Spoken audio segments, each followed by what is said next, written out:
Hello, everyone.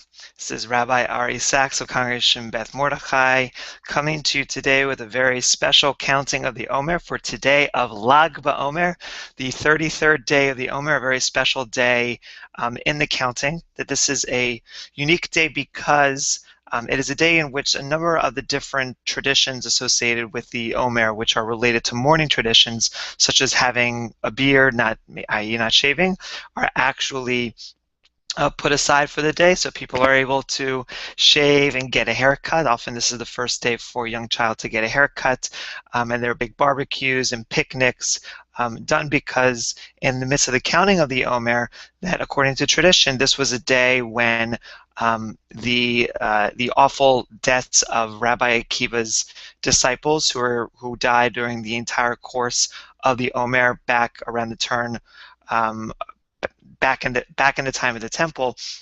This was the one day when they stopped dying, and so it was a sort of a day of celebration, a day of being able to exhale. In addition, it's also a day in which it is considered to be the Yortzeit of Rabbi Shimon Bar Yochai, who was said to be the writer of the Zohar. And while that is said to be untrue, that has been proven to be untrue, that he is still considered to be a very spiritual, mystical rabbi with many followers. And as such, there are many opportunities to celebrate his name and his accomplishments and what he stands for. That especially is that those festivities are done in Israel and across the Jewish world.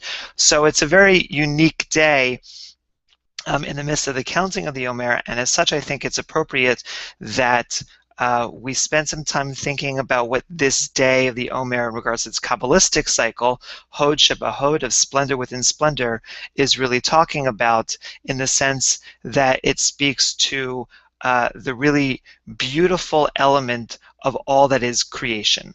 And as such, we're going to turn to the counting, to the specific teaching of this day of the Omer with Rabbi Min Kantrowitz's book on counting the Omer.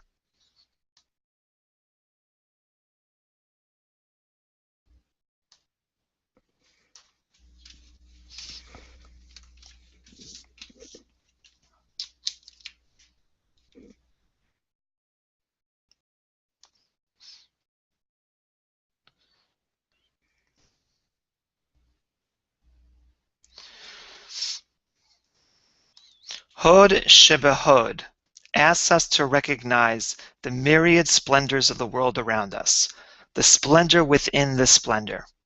In his book, Lights of Holiness, Rabbi Abraham Isaac Cook says, "The whole is constituted of numberless particulars, particular individuals, and particular communities.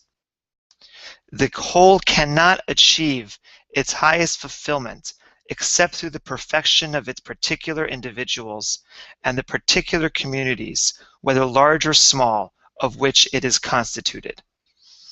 Hod sheb'Hod mirrors the splendor of creation, the unfolding mystery of electrons within atoms, within molecules, within chemicals, within cells, within heart muscles.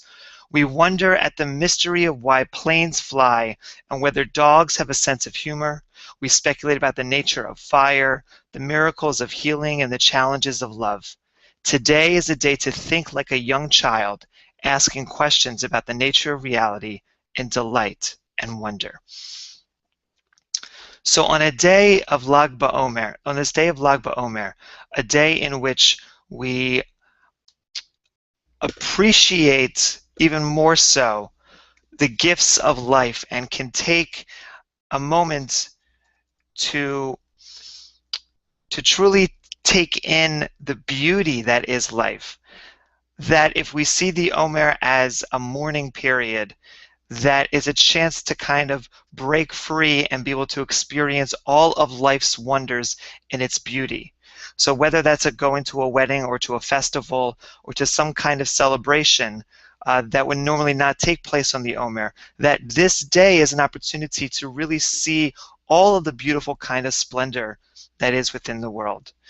And I think that this is important because one of the reasons that I think the Omer is so critical is because it gives us a chance to be reflective and to think more about how we want to appreciate the world around us, what we want to do with the fact that we're about to receive the covenant, the commandments of God. And it can be a very serious time. It can be a time of great introspection, which can sometimes force us to not really pay attention to all of the great wonders of the world around us, to not simply delight like a child, as Rabbi Kantrowitz is referring to.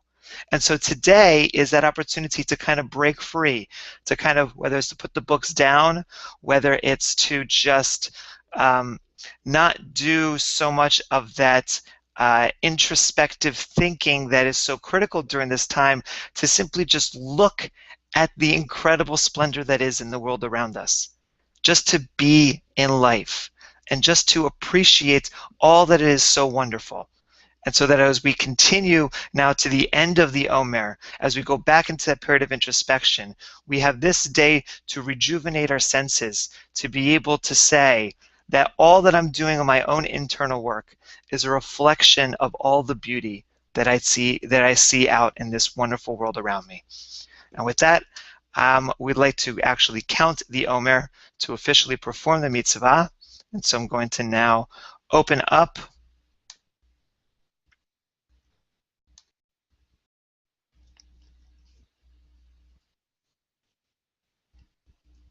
we're going to turn to the blessing and let's say it together.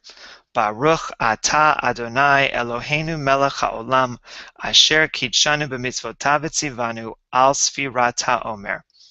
We praise you, Adonai, our God, master of time and space, whose commandments add holiness to our lives, who commanded us to count the Omer.